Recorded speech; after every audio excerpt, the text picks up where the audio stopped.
আসসালামু আলাইকুম। সবাইকে স্বাগত জানাচ্ছি। আমি নাসরুল ইসলাম তন্ময়। শুরুতে বিআরবি কেবল সংবাদ শিরোনাম। বাংলাদেশের সর্বশেষ গুরুত্বপূর্ণ আপডেট সংবাদে আপনাকে স্বাগত। শুরুতেই সংবাদ শিরোনাম, পরে বিস্তারিত। শুরুতেই জানিয়ে দিব, বুধবার থেকে সব গার্মেন্টস খোলা, মেনে নেওয়া হবে সব দাবি, বললেন শ্রম উপদেষ্টা আসিফ মাহমুদ। শ্রমিকদের সব দাবি মেনে নেওয়া হবে বলে জানিয়েছেন শ্রম উপদেষ্টা আসিফ মাহমুদ সজীব ভুঁইয়া। বুধবার সব গার্মেন্টস খোলা থাকবে বলেও জানিয়েছেন তিনি। মঙ্গলবার 24শে সেপ্টেম্বর সচিবালয়ে সম্প্রতি দেশে চলমান শ্রমিক অসন্তোষের কারণে শ্রমিক এবং মালিক পক্ষের বৈঠকের পর সাংবাদিকদের তিনি সব কথা বলেন। এরপর জানিয়ে দিব, বিমানবন্দরে ভিআইপি সেবা পেতে যাচ্ছে রেমিটেন্স যোদ্ধারা। আগামী 2 সপ্তাহ থেকে 1 মাসের মধ্যে বিমানবন্দরে মধ্যপ্রাচ্যগামী কর্মীদের জন্য ভিআইপি সেবা চালু হবে বলে জানিয়েছেন প্রবাসী কল্যাণ এবং বৈদেশিক কর্মসংস্থান মন্ত্রণালয়ের উপদেষ্টা ডক্টর আসিফ নজরুল। এদিকে জুলাই আগস্টে গণ-অভ্যুত্থানে নিহত 708 জনের তালিকা প্রকাশ। বৈষম্যবিরোধী ছাত্র আন্দোলনে ছাত্র জনতার অভ্যুত্থানে শহীদদের নামের তালিকা প্রকাশ করেছে স্বাস্থ্য মন্ত্রণালয়। তালিকার প্রাথমিকভাবে 708 জন শহীদের পরিচয় জমা দেওয়া হয়েছে, যা পরবর্তী আরও বাড়তে পারে বলে জানা গেছে। এদিকে মোদি-ইউনূস বৈঠক কেন হয়নি স্পষ্ট করলেন ভারতের পররাষ্ট্র সচিব। জাতিসংঘের সাধারণ অধিবেশনকে ঘিরে নিউ ইয়র্কে সফররত ভারতের প্রধানমন্ত্রী নরেন্দ্র মোদি এবং বাংলাদেশের অন্তর্বর্তীকালীন সরকারের প্রধান উপদেষ্টা ডক্টর মোহাম্মদ ইউনূসের সম্ভাব্য বৈঠকটি কী কারণে হয়নি তার ব্যাখ্যা দিয়েছে নয়াদিল্লি। দেশটির পররাষ্ট্র মন্ত্রণালয়ের পক্ষ থেকে বলা হয়েছে, দুই দেশের বৈঠক না হওয়ার প্রধান কারণ অপেক্ষাকৃত সংক্ষিপ্ত সফরসূচি, যেখানে তারা একই সময় নিউ ইয়র্কে অবস্থান করেনি। এবারে জানাবো, বুধবার থেকে আইনশৃঙ্খলা পরিস্থিতি অবনতি দেওয়া হবে না, বললেন স্বরাষ্ট্র উপদেষ্টা। বুধবার থেকে আইনশৃঙ্খলা পরিস্থিতি কোনো অবস্থাতেই অবনতি দেওয়া হবে না বলে জানিয়েছেন স্বরাষ্ট্র উপদেষ্টা মোহাম্মদ জাহাঙ্গীর আলম চৌধুরী। তিনি বলেছেন, ষড়যন্ত্রকারীরা উস্কানির মাধ্যমে গার্মেন্টস শিল্প ধ্বংস করতে চায়, তাদের শক্ত হাতে দমন করতে হবে। এবং সর্বশেষ জানিয়ে দিব, মুম্বাই ঘেরাও করতে হাজার হাজার মুসল্লিদের পদযাত্রা। নেপথ্যে কি? অল ইন্ডিয়া মজলিসি ইত্তেহাদুল মুসলিম দলের সাবেক সংসদ সদস্য ইমতিয়াজ জলিলের নেতৃত্বে বিভিন্ন রাজনৈতিক দল এবং সামাজিক সংগঠনের নেতাকর্মীরা মুম্বাইয়ের উদ্দেশ্যে পদযাত্রা শুরু করেছেন। গতকাল সোমবার 23শে সেপ্টেম্বর সন্ধ্যায় তারা শতাধিক গাড়িতে করে ছত্রপতি সম্ভাজিনগর থেকে মুম্বাইয়ের উদ্দেশ্যে যাত্রা করেন। মূলত ইসলাম নিয়ে কটূক্তি করায় বিজেপি বিধায়ক নিতাশ রানী এবং ধর্মগুরু রামগিরি মহারাজের বিরুদ্ধে পদক্ষেপ নিতে তারা এই পদযাত্রা শুরু করেন। প্রিয় দর্শক, মুম্বাই ঘেরাও করতে হাজার হাজার মুসল্লি নিয়ে তারা সামনের দিকে এগিয়ে যাচ্ছে। 12,000 মুসল্লি পদযাত্রা করে এক পর্যায়ে মুলুন্ডু টোল প্লাজায় পৌঁছানোর পর সেখানে জেলা কালেক্টর এবং অন্যান্য প্রতিনিধিদের কাছে ধর্ম নিয়ে কটূক্তি করায় নিতেশ রানে এবং ধর্মগুরুর বিরুদ্ধে পদক্ষেপ নেওয়ার আবেদন জানায় তারা। প্রিয় দর্শক, এতক্ষণ শুনছিলেন সংবাদ শিরোনাম, এবারে বিস্তারিত। তবে তার আগে বন্ধুরা, অনুরোধ থাকবে এই সংবাদটিতে একটি লাইক দিন। এই চ্যানেলে আপনি নতুন হয়ে থাকলে আমাদের সংবাদটি দেখতে দেখতে চ্যানেলটি সাবস্ক্রাইব করে রাখুন। কমেন্ট করে আপনার মূল্যবান মতামত জানিয়ে দিন বন্ধুরা, আপনি বিশ্বের কোন দেশ থেকে বা বাংলাদেশের কোন স্থান থেকে আমাদের সংবাদটি দেখছেন এবং শুনছেন। এবারে বিস্তারিত। বুধবার থেকে সব গার্মেন্টস খোলা, মেনে নেওয়া হবে সব দাবি, বললেন শ্রম উপদেষ্টা। শ্রমিকদের সব দাবি মেনে নেওয়া হবে বলে জানিয়েছেন শ্রম উপদেষ্টা আসিফ মাহমুদ সজীব ভুঁইয়া। বুধবার থেকে সব গার্মেন্টস খোলা থাকবে বলেও জানান তিনি। মঙ্গলবার 24শে সেপ্টেম্বর সচিবালয়ে সম্প্রতি দেশে চলমান শ্রমিক অসন্তোষের কারণে শ্রমিক এবং মালিক পক্ষের বৈঠকের পর সাংবাদিকদের এসব কথা বলেন তিনি। দেশের শিল্পকে বাঁচানোর জন্য বুধবার থেকে সকল শ্রমিকদের কাজে যোগ দেওয়ার আহ্বান জানিয়েছেন শ্রম উপদেষ্টা। তিনি বলেন, শ্রমিকদের কোনো পক্ষ 18টি দাবি মেনে নেওয়া বা বাস্তবায়নের বিষয়ে আপত্তি করলে কঠোর ব্যবস্থা নেওয়া হবে। এ সময় স্বরাষ্ট্র মন্ত্রণালয়ের উপদেষ্টা মোহাম্মদ জাহাঙ্গীর আলম চৌধুরী, শিল্প মন্ত্রণালয়ের উপদেষ্টা আদিলুর রহমান খান এবং মৎস্য ও প্রাণী সম্পদ মন্ত্রণালয়ের উপদেষ্টা ফরিদা আক্তার উপস্থিত ছিলেন। শ্রমিকদের দাবিগুলো হলো, মজুরি বোর্ড পুনর্গঠন, শ্রমিকদের ন্যূনতম মজুরি পুনর্নির্ধারণ করতে হবে, যেসব কারখানায় 2023 সালে সরকার ঘোষিত ন্যূনতম মজুরি এখনও বাস্তবায়ন করা হয়নি তা দ্রুত বাস্তবায়ন করতে হবে। শ্রম আইন সংশোধন করতে হবে। কোনো শ্রমিকের চাকরি 5 বছর পূর্বের পর চাকরি থেকে অব্যাহতি দিলে চাকরিচ্যুত হলে একটি বেসিকের সমান অর্থাৎ কিছু টাকা দিতে হবে। এর সঙ্গে সাংঘর্ষিক শ্রম আইনের 27 ধারাসহ সব ধারাসমূহ সংশোধন করতে হবে।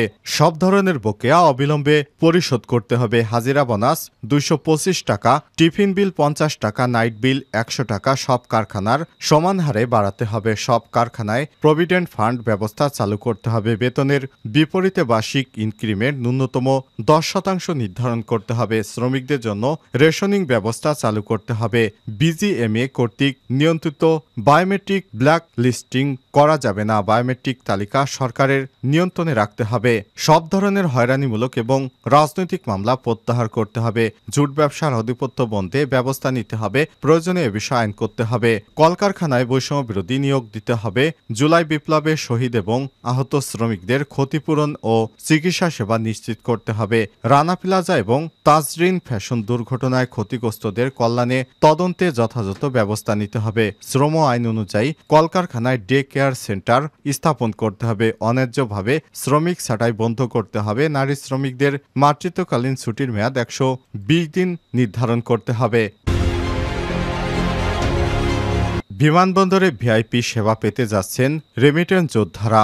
আগামী 2 সপ্তাহ থেকে 1 মাসের মধ্যে বিমানবন্দরে মধ্যপ্রাচ্যগামী কর্মীদের জন্য ভিআইপি সেবা চালু হবে বলে জানিয়েছেন প্রবাসী কল্যাণ ও বৈদেশিক কর্মসংস্থান মন্ত্রণালয়ের উপদেষ্টা আসিফ নজরুল। মঙ্গলবার 24শে সেপ্টেম্বর প্রবাসী কল্যাণ মন্ত্রণালয়ে এক সংবাদ সম্মেলনে সব কথা জানান প্রবাসী কল্যাণ উপদেষ্টা আসিফ নজরুল। বলেন, প্রধান উপদেষ্টার আগ্রহের এবং উৎসাহের ভিত্তিতে আমাদের যারা রেমিটেন্স যোদ্ধা আছেন তাদের বিমানবন্দরে ভিআইপি সার্ভিস দিব।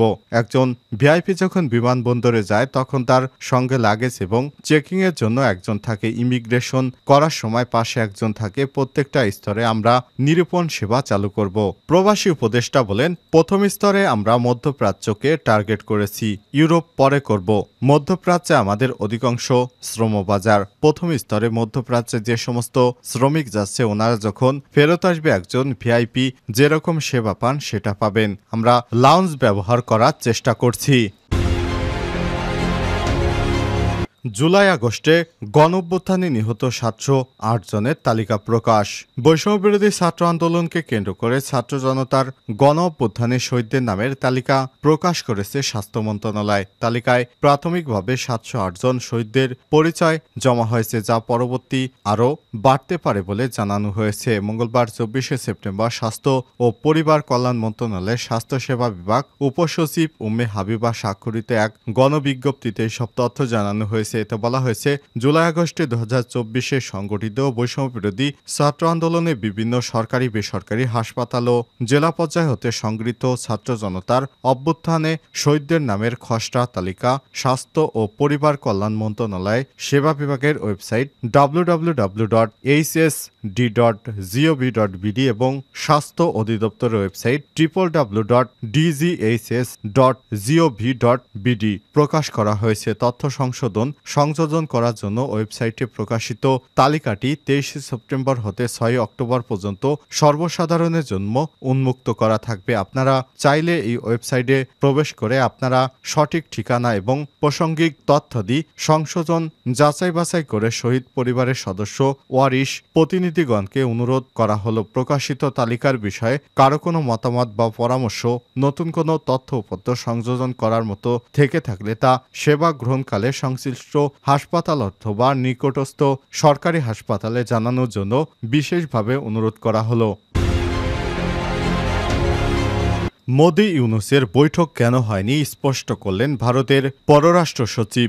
জাতিসংঘের সাধারণ পরিষদ অধিবেশনকে ঘিরে নিউ ইয়র্কে সফররত ভারতের প্রধানমন্ত্রী নরেন্দ্র মোদি এবং বাংলাদেশের অন্তর্বর্তীকালীন সরকারের প্রধান উপদেষ্টা প্রফেসর ডক্টর মোহাম্মদ ইউনূসের সম্ভাব্য বৈঠকটি কী কারণে হয়নি এবার তা ব্যাখ্যা করেছে নয়াদিল্লি। দেশটির পররাষ্ট্র মন্ত্রণালয়ের পক্ষ থেকে বলা হয়েছে, দুই নেতার বৈঠক না হওয়ার প্রধান অন্যতম কারণ হচ্ছে ব্যস্ততম এবং অপেক্ষাকৃত সংক্ষিপ্ত সফরসূচি, যেখানে তারা একই সময় নিউ ইয়র্কে অবস্থান করেননি। প্রসঙ্গত, জাতিসংঘের সাধারণ পরিষদ অধিবেশনকে ঘিরে বাংলাদেশের বিভিন্ন সংবাদ মাধ্যমে সম্প্রতি জল্পনা চলছিল যে অধিবেশনের ফাঁকে নরেন্দ্র মোদী এবং ডক্টর মোহাম্মদ ইউনূসের মধ্যে বৈঠক হতে পারে। তবে গত 19শে সেপ্টেম্বর নয়াদিল্লির পক্ষ থেকে বলা হয়েছে, নিউ ইয়র্কে মোদী এবং ইউনূসের মধ্যে কোনো বৈঠক হচ্ছে না। নয়াদিল্লির এই ঘোষণার পরপরই সংবাদ মাধ্যম ও সামাজিক যোগাযোগ মাধ্যমগুলো চাউর হয় যে বাংলাদেশের সম্প্রতি রাজনৈতিক পরিবর্তন এবং সাবেক প্রধানমন্ত্রী শেখ হাসিনা